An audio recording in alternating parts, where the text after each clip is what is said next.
আসসালামু আলাইকুম। আমি ডাক্তার সালমা চৌধুরী।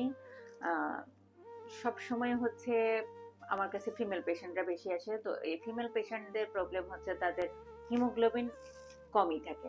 তো হিমোগ্লোবিনের জন্য হচ্ছে সবাই আমাকে জিজ্ঞেস করবে বা আমার ডেলিভারি রুগীগুলা যাওয়ার সময় জিজ্ঞেস করবে বা অনেক সময় ডেলিভারি রুগী আমি যখন চেকআপে যাই তখন দেখি হচ্ছে তাদের কথা হচ্ছে আপা রক্ত এত কমে গেছে কেন, ইয়ে খাওয়াই মুরগির বাচ্চা কবুতরের বাচ্চা কত খাওয়াইছি।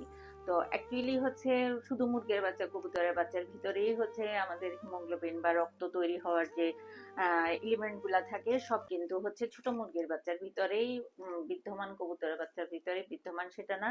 আমাদেরকে সঠিক খাবারটা সম্পর্কে আমাদেরকে জানতে হবে।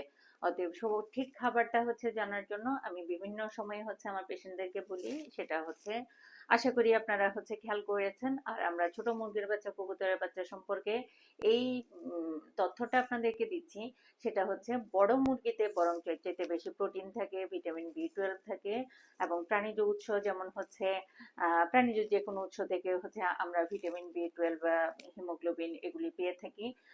তার মধ্যে বড় মুরগিতে হচ্ছে এর চাইতে বেশি পরিমাণে হচ্ছে প্রোটিন পাওয়া যায় বড় গরু মাংসতে, কলিজাতে, খাসি মাংসতে।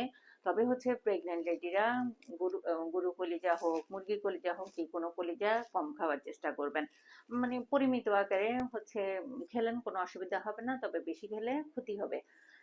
এছাড়া বাকি সবকিছু খেতে পারবেন। ধন্যবাদ।